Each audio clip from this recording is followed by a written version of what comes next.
All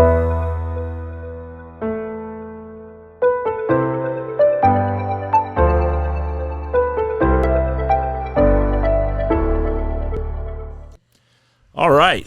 Welcome to the Schiller Hamilton Podcast. We have some very special guests here with us today.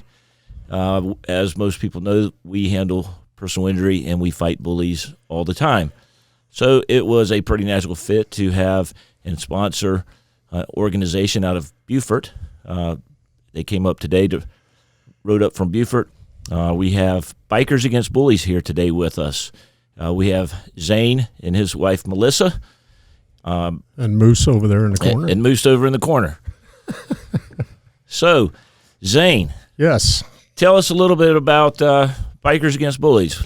Okay, Bikers Against Bullies is a group that was formed in 2012. Yes. 2012 in Missoula, Montana by a man named Fred Vandeper. We call him Flash. You've met Flash. He's named crazy guy. Yeah, he does not stand still for longer than 5 seconds.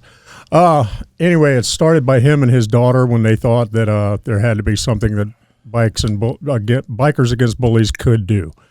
And they didn't really know what to do until the school asked them to come and talk to the kids. And the only condition was, can we ride motorcycles into the gym? They got back to him one day later and said absolutely, and it's just been going since. We had down in Beaufort a few years ago, approaching 7 years ago now, we had a tragedy involving a young girl who took her own life. And it sounds corny, but I just felt like there was something I should be doing. There was something we could do. So I did a little research, literally looked up bikers, looked up the word against, and looked up bullies. Sorry. And come up with this guy, and we talked back and forth, and at the time there were his chapter and one more in Montana, not really doing a whole lot. We were the first chapter on the East Coast, and started it. He came down, he showed us the ropes, told us what to do in schools, what not to do in schools. So let's talk about that. All right, so when y'all getting started, the purpose was to do what? To let kids know, because like I say, I wasn't attached, related, or even friends with this child's parents that took her own life, but they were acquaintances, and I could see what it was going through, and I could see what it did to our town. It just ripped our town in half. It killed us. And there had to be something we could do, and there had to be a way to talk to the kids to let them know you're not alone. When you get to that point, you're not alone. We will stop what we're doing and come. Right. We don't have to fill out paperwork. We don't have to go through a bunch of crap. We come, we get the call, we go. And I know y'all use phrases like stand up and be heard. Mm-hmm. And don't be a douche, and you teach kids that it's okay to be different, right? Yeah. Oh, definitely. I mean, like we say, if you're going to be a rock star, be a rock star. If you're going to be a geek, be the best geek there is. If you're going to be a nerd, you're going to be rich. So run with what you've got. Run with what God gave you. Absolutely. So you're going into the schools now. When you go into these schools, tell us a little bit about the programming and what happens when you arrive at one of the schools. Okay, when we arrive, we blast some music, get their attention a little bit. Here we come on the motorcycles, usually 3 bikes. We come in, rip roaring. Harley Davidsons are loud. That is the shock and awe factor is what I call it. We get the kids excited. They don't know what's happening. We then take the mics. We introduce ourselves. We introduce, like, I'm a retired musician. My wife owns her own business. Moose is retired military, retired police officer. We have more active and inactive and retired service members, firemen, lawyers. We've got them all. And it's all these different people get together and they do this one thing, is to help kids. It doesn't matter what background you have. Right. You're here to help. So in addition to going into the schools, and I've been a part of an escort where you've escorted a child who's getting picked on at school and having problems with being bullied. and the parents can reach out to you. And I've been part of the escort. Explain kind of what the escort does. The escort, technically, we are supposed to contact the schools and let the schools know that we're, we have the parents' permission already. Technically, we're supposed to let the schools know that we're coming, because it will clog up the drop-off lane. Drop-off, pick up, whatever. We've never let them know we're coming, right. ever once, and we've done a couple of dozen of these, and it blows it out of the park every time. It just lets the other kids know that the kid that's being bullied has somebody on their side. Somebody has their back. And so far, we have a 100% approval rate on it. The parents let us know later on. Kids haven't had a problem since. Oh, absolutely 100%, not, yeah. So I don't know if it's because we don't let the schools know or what, but we're pretty proud of that rating. That is great. So about 70. What's that? Yeah. We keep in touch with a lot of those kids. Yep. Yeah. Yep. I got to say, for me, the school visits is what really sold me on this organization, because I would say the first year I was kind of like, what are we really doing? I didn't really understand it. That first school visit, and you see the kids get the message. And I mean, you see it. It's right in front of your face. They get it. It only takes one person to make a difference. And That's right. It really sold me after that. I understood what we were doing and how we were making a difference. Yeah, So, and then we had parents, grandparents, others started asking questions when kids were coming home talking about motorcycles in the gymnasium, and posters that were hanging of us and Flash hanging on the walls, and stickers and everything. And one of my personal success stories I love to tell is I was in a gas station one day dressed like this, looking like a biker, and a little old lady came up and she said, "Are you with Bikers Against Bullies?" "Yes, ma'am, I am." She said, "Well, I want to thank you," and she gave me a hug. This is pre-COVID, by the way. Right. Got the hug. right. You got a hug. Not the elbow bump. Right. Yeah. Gave me a hug, said her son had gone to one of the local elementary schools, and that they were having really bad problems with him. His grades were down. His attitude was horrible. He was getting in fights. He was a bully. And we came in and did a performance and actually involved him. We didn't know his history. We actually involved him in one of the skits, and she told me all about this. And since we had left, that was like a month earlier, his grades improved. He said he would never do it again because he didn't want to disappoint Bikers Against Bullies and have them come and have to talk to him again. That's great. So we got through to one. We might have visited 2,000 or 3,000 that week, but we got through to one. Right. So obviously it helps the child or the kid who's being bullied, but also it helps bullies understand that that's just not cool, right? Yep. We've had a couple situations where parents called us to come talk to their kids because they were being bullies. And so we'd send, 5 of the guys over there and make them understand that what they were doing is not the right thing. No, right. It's not like strong arm tactics. Right. We understand. But those kids actually joined the organization and started being in fundraisers and being a part of things and volunteering with us. So it actually pretty much worked out. So. And now, Zane, I think you and I were talking earlier in the week, and you said you know of another particular incident where someone who was about to take his own life after this organization got involved in Bikers Against Bullies stepped up to the plate. He did not, or she did not take their life. Is that right? No, and we've had a couple of those that I'm not going to go as far as saying we're the reason they didn't do it. But I will say that we stepped in, got the attention where the attention needed to be, contacted the right people, stayed on the phone with this person, stayed texting his phone. I remember the little girl I was on the phone with for 5. Give them a support system. She was in London, England. And I'm talking to her, trying to talk her down. And at the same time, I'm talking to DSS, and we're trying to get through and, over there. And finally, everything worked out. And now she seems to be doing a lot better. But that's my motto with this whole thing is we get the call, we go. I'm not waiting on paperwork. I'm not waiting for permission. I'm coming. We're coming to your doorstep if we have to. So this started, essentially, the Beaufort chapter started, you said, almost 7 years ago. How many members does Beaufort chapter? We have well over 100 patches. That's just 100 patches, but active members, I'd say probably 40. 40 or 50. And 40, 50. Social media, we're approaching 2,500. That's just this chapter. We're the largest chapter there is. That's awesome. How many chapters? And this is now international, correct? We're approaching 30, and that It's includes just got one in Italy. We have New Zealand. We have London. We have South Africa, Australia. We've got them all over the U.S., up and down the East Coast, from Florida all the way to Niagara Falls, all through the Midwest, all across the West Coast. So got right at 30 chapters and about 27,000 members. Okay.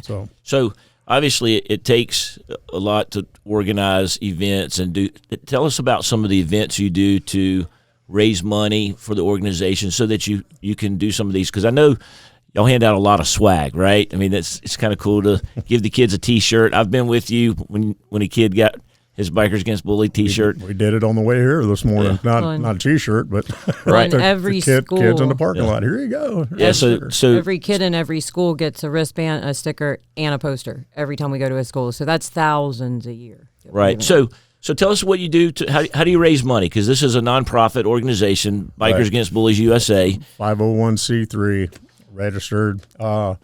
We do everything.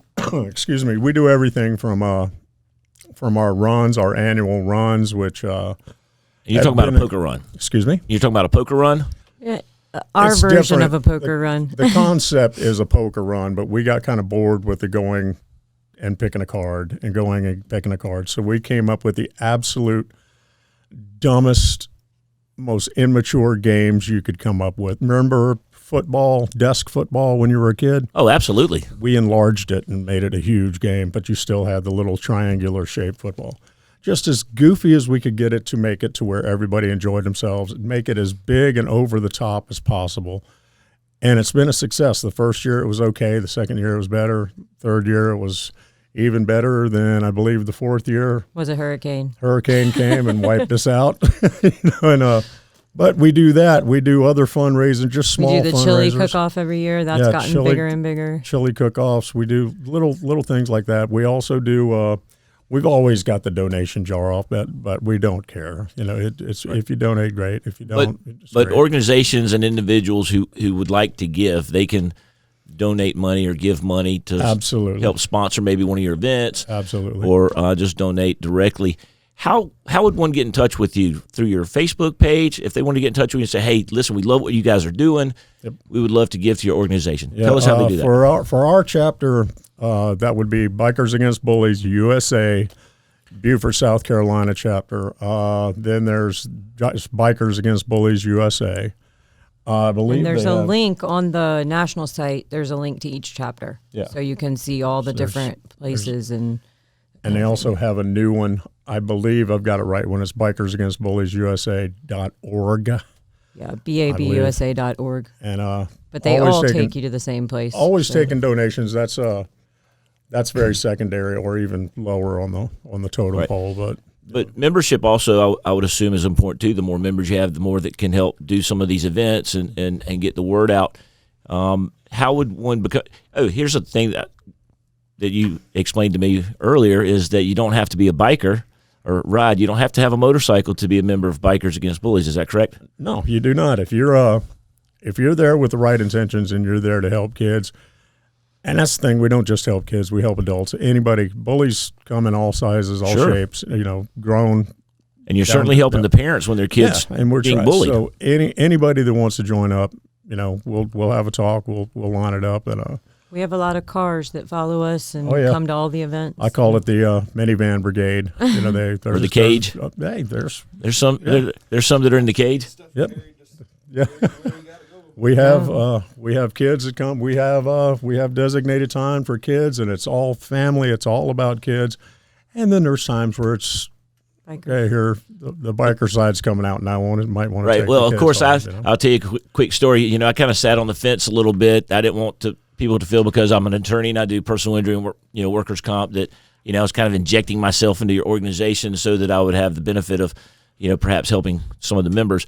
But you guys are like a family now. I mean, you guys treat everyone that's in your organization like family.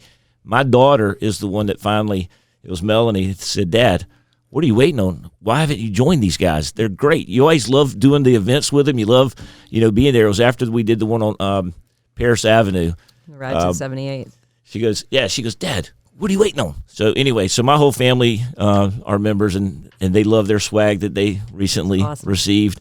So let me ask you another question. So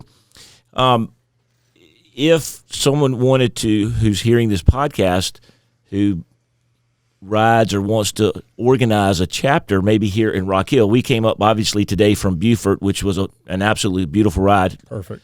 And we get to ride back tomorrow. So that's kind of the bonus for coming up to do the podcast. But if someone wanted to start a chapter here, maybe in the Rock Hill, Charlotte, Lancaster area, how do they get in touch with?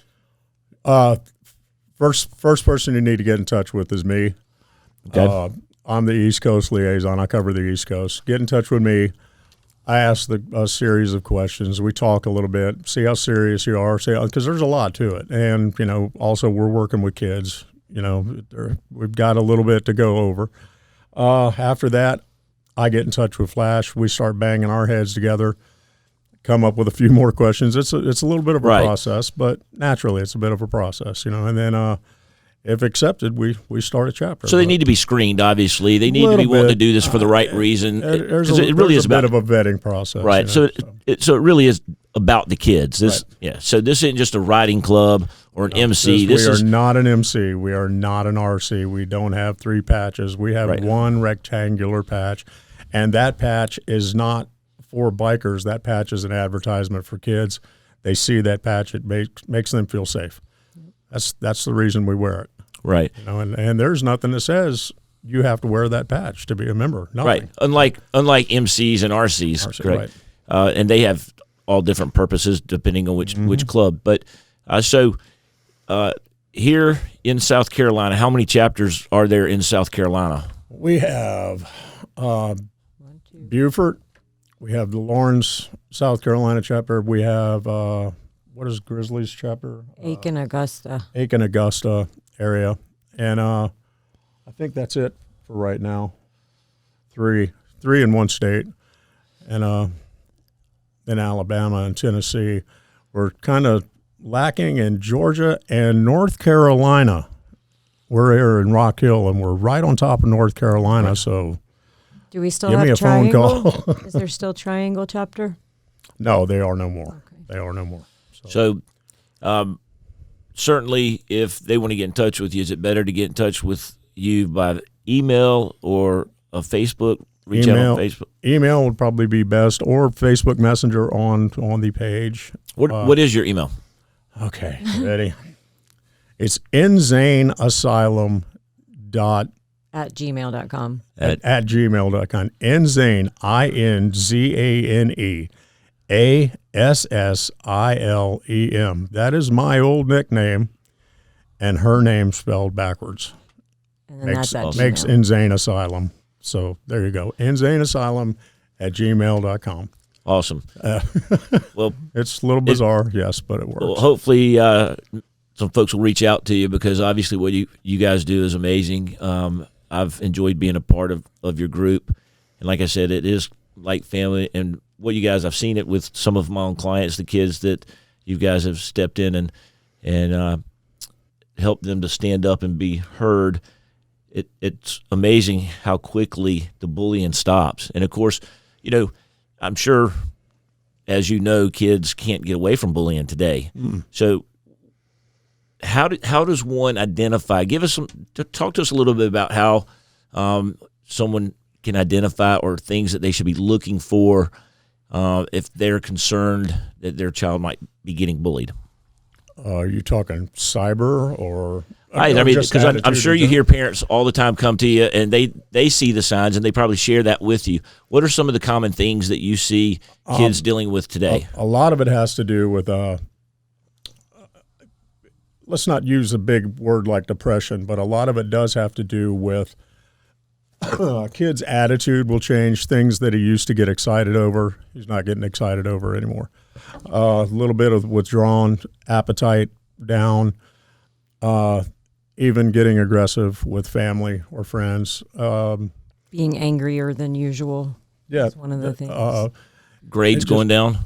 Oh yeah, that's huge. That's a major thing, and it just amazes me that some of the schools, when the grades start going down, they go in the opposite direction. They don't even want to discuss the word bully. Right. And yeah, I'm calling the schools out. I mean, what are they going to do? Right. But well, obviously, at some point, probably most of us have been bullied. Growing up, it's not uncommon, but it seems like with social media that it's gotten really aggressive. And it doesn't stop. You don't go home and then you're not at school, so nobody's bullying you. You go home, you check your social media, and then you're still bullied more than they were before. Yeah. So just to touch on what Moose just said, because the kids are being homeschooled and they're not in school, doesn't stop the bullying. In fact, it probably increases it because they're online so often. Is that what you're hitting on? Yeah. So obviously the social media, I saw it with my kids. Thankfully they have all grown and are out of the home now, but the bullying when we were kids usually stopped at the playground or stopped when you got off the school bus, and obviously that has recess, lunchtime, whatever. It was pretty much over. Sure. Kids these days just can't get away from it because, like you say, the social media.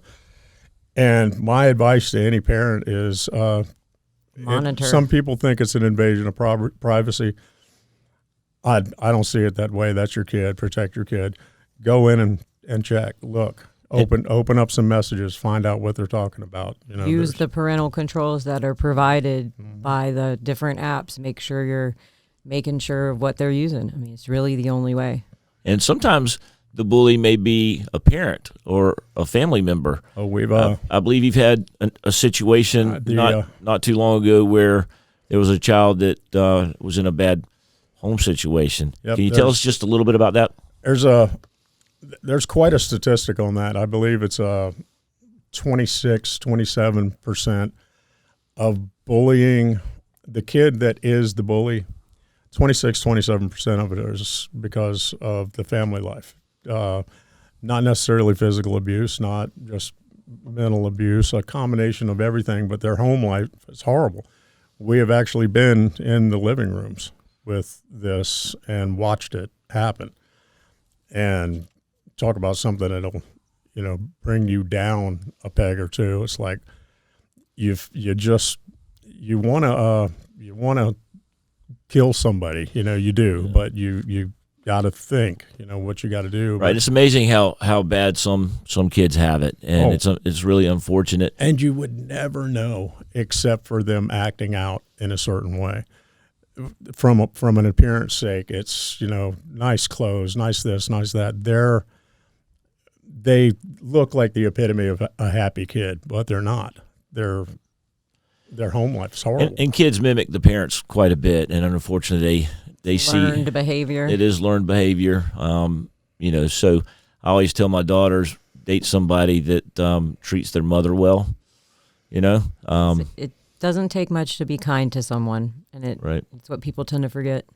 So do you have any events? I know with COVID, all the events kind of got canceled, and recently the bike nights have been able to start back slowly. We've had a Boy Scout thing that we did. We have a Girl Scout thing coming up. We'll go in and talk to little groups like that. We can do things like that outside. We've been trying to let the schools know that we're willing to come and do outside performances and set up and do things like that so we can get back into the schools again. Yep, we're slowly but surely getting back into it. And Christmas is coming. We don't just mess with the bullying side of things. We get involved in just about any charity in our area. We get involved in everything. Kids, Reese Across America, disabled veterans, anything, the homeless, anything. Right. What was the event y'all did in the old Kmart and Bilo parking lot with didn't they have like a petting zoo and some bouncy houses? I think y'all were out there I remember doing that. an event. But anyway, so y'all are involved in other charitable organizations, anything involving kids. Yeah, we do all the festivals that the town puts on, which right now there aren't any, but when festivals start back up, we'll get back to that again. All right, so the final question I have for you, because this is This is something that people always, I'm sure, want to know. How do you come up with the nicknames? That's his job. So you have to hang out. You have to hang out with Gonzo for a while, and then it's kind of like getting a pet from the shelter. You don't want to you don't want to name the pet. You don't want to name the pet until you've had the pet for a while. So Gonzo gets to hang out with you a little bit, try to figure out your personality, then he comes up with a nickname. Pretty much. The carbon copy answer is you have to do something stupid. One of our guys recently, I've known this guy for 30 years. His name is JJ, James J. Walker.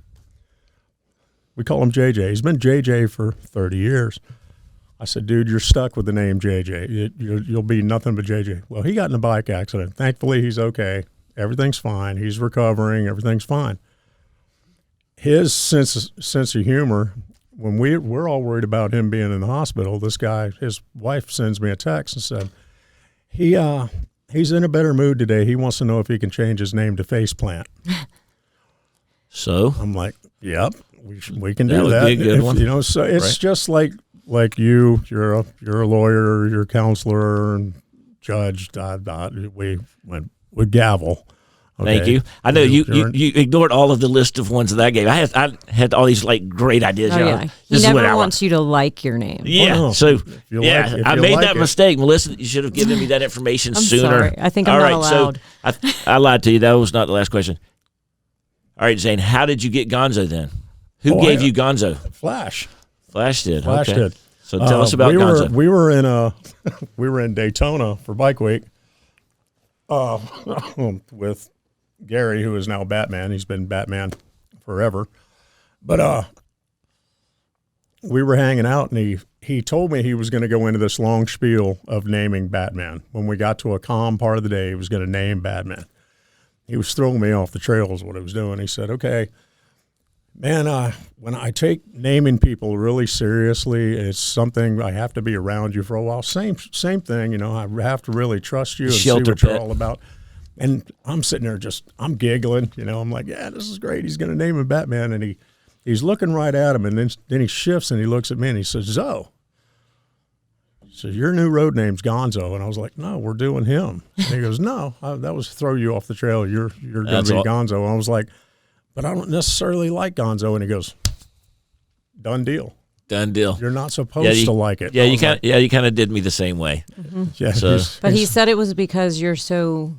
Everything you write on Facebook is in capital letters. Everything's all loud all the time, and you're referring to Gonzo, not me. Right. Yes, that's what Flash told him. That's part of the reasoning behind it. So for the trip today, I don't know if you noticed, but I kind of gave us a little itinerary to make sure that we all got here on time, since we had someone here to. And we did get here on time. It was in all caps just for Zane. It was. I noticed that. It was in all caps. I said, "Did you notice?" She goes, "Yeah." Yeah. Well, listen. Tell us who. Let's give a shout out to the guys that rode up, because there are other folks here that rode up. It was a 5-hour ride on the bike today. We've got a 5-hour ride back tomorrow. Give a shout out to everyone who rode here today. That's the wife, me, Barstool, also known as Melissa. And we have Moose in the room with us. That's Moose over there, and out there in the waiting room we have Batman, Burga, Burga. And his wife, Small Fry. All right. And you would have to meet him to know, yes, it fits, Burger and Small Fry. Yes, it does. So. And, of course, I was fortunate enough to be able to ride up today, too. Yes, which is a beautiful ride. Well, listen, great. We appreciate everything you guys do. It is amazing. I'm very grateful that you're in our community, and I'm looking forward to seeing this organization grow to other communities, because, obviously, bullying is not limited to the Low Country. Right. It's certainly not limited to South Carolina. So hopefully through this podcast, maybe we can spread the word out a little bit, let people understand what it is you do, and maybe you'll get some good interest. So thanks again for riding up today. Thank you for having us, for sure. What a nice ride up. It's going to be beautiful again tomorrow. Yep. And we do again. And once again, let me say, we come. If you call, we come. If you need us, we come, or we'll make the arrangements for somebody to come. We will listen. There's always somebody there to listen. get in touch with me on the Bikers Against Bullies Facebook page, Bikers Against Bullies USA, Beaufort, South Carolina chapter. Look for Gonzo. I'm all over it. So, and hopefully Trent will be able to put a link or something below the video so people can see that, and they'll be able to reach out directly to you guys. Perfect. That way it'll make it easier. So there'll be a link hopefully right below. But anyway, thank you again. We appreciate you guys coming up. We appreciate all you guys do. And thank you very much for all of this. This all was right. absolutely beyond what we expected. Well, Touchdown. Touchdown. Thank you. All right.